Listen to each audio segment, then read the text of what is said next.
Hello students, আজকে আমরা তোমাদের কম্পিউটার বইয়ে 6 নম্বর পাতায় যেগুলো আছে সেই ব্যাপারে আলোচনা করব। তার মধ্যে প্রথমেই তোমরা দেখতে পাবে লিবনিজ ক্যালকুলেটর বলে একটা পয়েন্ট আছে।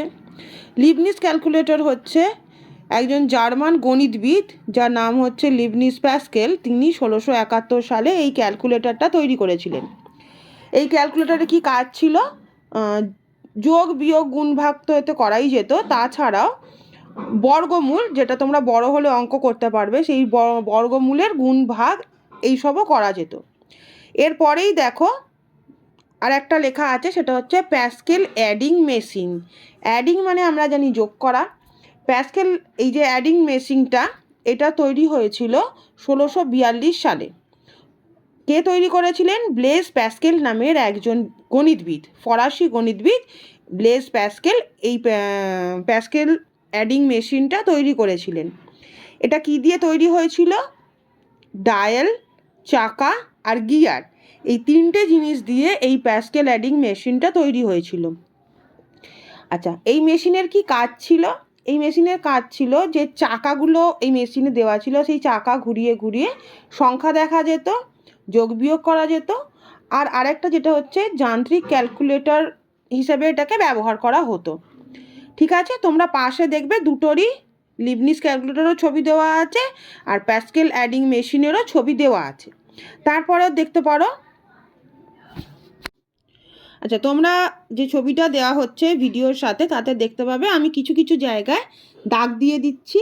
সেইগুলো তোমরা নিজেদের বইতে দাগ দিয়ে রাখবে, যাতে অ্যাজ এ ইম্পর্ট্যান্ট ওগুলো তোমরা পড়তে পারো।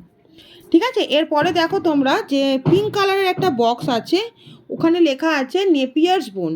এই নেপিয়ার্স বোনও একটা ক্যালকুলেটরের উদাহরণ, যেটা কে তৈরি করেছিলেন? জন নেপিয়ার তৈরি করেছিলেন 1614 সালে। এটাতেও তোমরা দাগ দিয়ে রাখবে। আচ্ছা, এরপরে আমরা আসছি আর্লি ইনভেন্টার্স। আর্লি ইনভেন্টার্স মানে হচ্ছে একদম শুরুর দিকে যে বিজ্ঞানীরা তারা কোন কোন জিনিসগুলো তৈরি করেছিলেন। প্রথমেই দেখো লেখা আছে অগাস্টা অ্যাডা লাভলেস। উনি একজন বিজ্ঞানী ছিলেন, মহিলা বিজ্ঞানী আর ছিলেন গণিতবিদ, দুটোই। উনি কি করেছিলেন? চার্লস ব্যাবেজ, যিনি হচ্ছেন কম্পিউটারের জনক, সেই চার্লস ব্যাবেজের সঙ্গে অ্যানালিটিক্যাল ইঞ্জিন বলে একটা মেশিন তৈরি হয়েছিল, সেটা উনি তৈরি করতে সাহায্য করেছিলেন। এই অ্যাডা লাভলেস আর কি তৈরি করেছিলেন? আমাদের 0 থেকে 1 অবধি কিছু অঙ্ক হয় কম্পিউটারের, যেখানে 0 থেকে 1 ব্যবহার করতে হয়। সেই জিনিসটাকে আমরা বলি বাইনারি বা ডেসিমেলের অঙ্ক। সেইগুলো উনি প্রথম আবিষ্কার করেছিলেন, মানে তৈরি করেছিলেন, যাতে আমরা সেই কাজগুলো করতে পারি। পাশেই দেখবে অগাস্টা অ্যাডা লাভলেসের ছবিও দেওয়া আছে। আচ্ছা, তারপরে আসছি, দেখো নিচে আছে চার্লস ব্যাবেজ। চার্লস ব্যাবেজকে চার্লস ব্যাবেজ হচ্ছেন একজন বিখ্যাত ব্রিটিশ গণিতবিদ, যিনি এই কম্পিউটারের জনক। মানে আমরা কম্পিউটারের বাবা কাকে বলবো? চার্লস ব্যাবেজকে বলবো। এই চার্লস ব্যাবেজ কী কী তৈরি করেছিলেন? উনি 1822 সালে ডিফারেন্স ইঞ্জিন নামে একটা ডিভাইস তৈরি করেছিলেন, আর 1833-এ অ্যানালিটিক্যাল ইঞ্জিন তৈরি করেছিলেন। তাহলে এই দুটো লাইন তোমরা ভালো করে দাগ দিয়ে রাখবে। আর কি কি আছে ওনার আর কাজের মধ্যে কি পড়ে? উনি মিল, স্টোর, রিডার, প্রিন্টার, এই 4টে যে ইঞ্জিন হয়, এই টোটাল যে মেশিনগুলোর নাম বললাম, ডিফারেন্স ইঞ্জিন, অ্যানালিটিক্যাল ইঞ্জিন, এগুলোর সঙ্গে এই জিনিসগুলো থাকছে। আচ্ছা, আর কি আছে দেখো।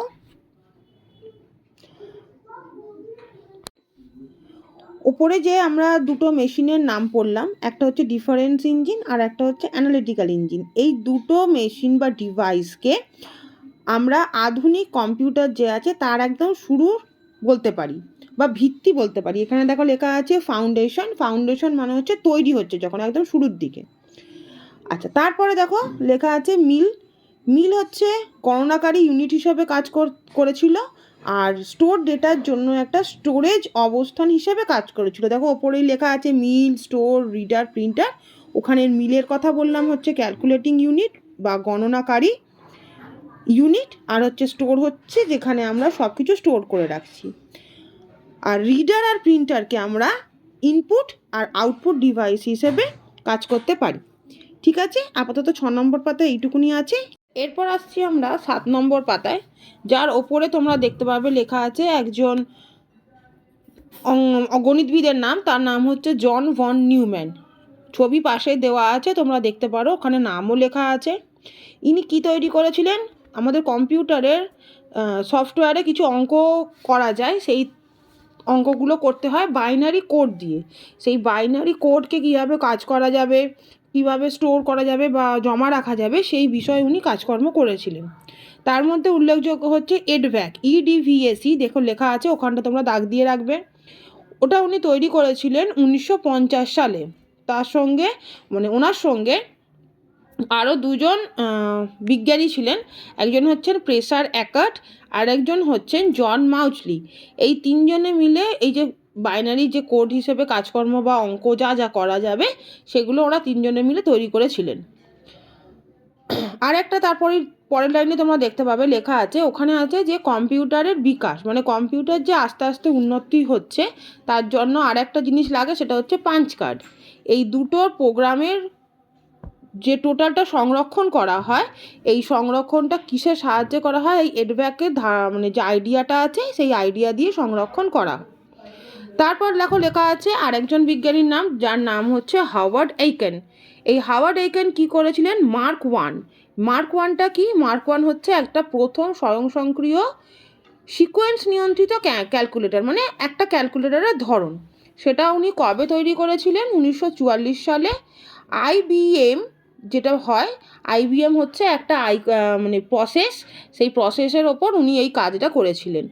এটা কি কাজে লাগবে? এটা অনেক বড় যদি কোনো ধরো কাউন্টিং হয় বা গণনা করা হয়, সেটা যাতে আমাদের সুবিধা হয়, সেই কাজ করতে লাগবে।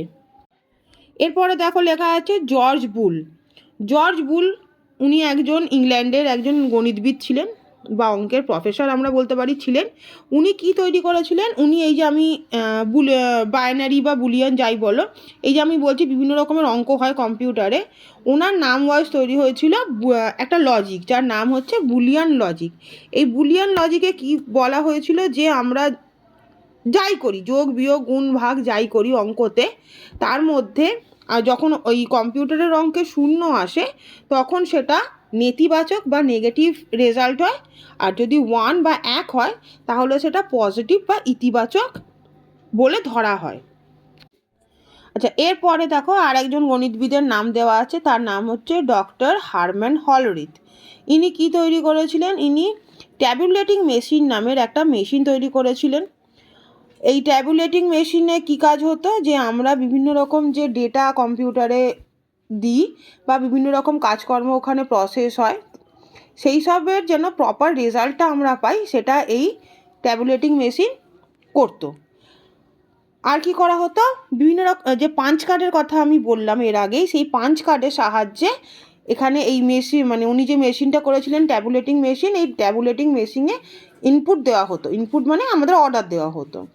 আর এই পাঞ্চ কার্ডের কী কাজ? পাঞ্চ কার্ডের কাজ হচ্ছে আমরা যে বিভিন্ন রকম কাজকর্ম তখনকার দিনে করা হতো, সেই সব কাজকর্মকে সেভ করে রাখা, স্টোর করে রাখা, এটাই হচ্ছে পাঞ্চ কার্ডের কাজ। তারপর দেখো লেখা আছে এনিয়াক। এনিয়াক হচ্ছে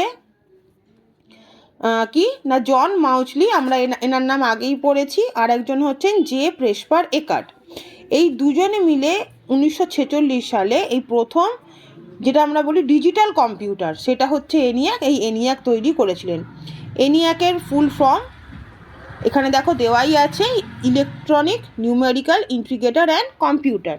এটা তোমরা দাগ দিয়ে রাখবে, আর যা যা দাগ দিতে হবে আমি বলে দেবো, সেগুলোতেও দাগ দিয়ে রাখবে। আচ্ছা, এই এনিয়াকের কাজ হলো যে এনিয়াক মার্ক ওয়ান আমরা যে আগে পড়েছি, সেই মার্ক ওয়ানের থেকে 1000 গুণ তাড়াতাড়ি কাজ করতে পারে। আর এনিয়াকে 18,000 ভ্যাকিউম টিউবস ছিল। আর এনিয়াকের আর একটা সবথেকে গুরুত্বপূর্ণ কাজ হচ্ছে দুটো মেন সংখ্যা বা দুটো খুব বড় সংখ্যা খুব তাড়াতাড়ি 200 মাইক্রোসেকেন্ড, যেটা খুব কম সময়, তার মধ্যেই যোগ করে দিতে পারে। এবার আসছি আমরা 8 নম্বর পাতায়। 8 নম্বর পাতার ওপরেই দেখো একটা হালকা সবুজ রঙের বক্স করা আছে, যেখানে ফার্স্ট আমরা কম্পিউটারের নাম হিসেবে জানতে পারি এনিয়াকের নাম, যেখানে আমরা দশমিকে যে গণনা করা হয় সেগুলো ব্যবহার করা হতো এই ENIAC-এ। আর সেকেন্ড কম্পিউটারের নাম হচ্ছে EDVAC। EDVAC-এ আমরা কি করতাম, যে বাইনারি যে সিস্টেম হয় সেইটা সিস্টেম দিয়ে আমরা ওখানে গণনা করতে পারতাম। এরপরেই দেখো লেখা আছে UNIVAC 1। এই UNIVAC 1 কারা তৈরি করেছিলেন?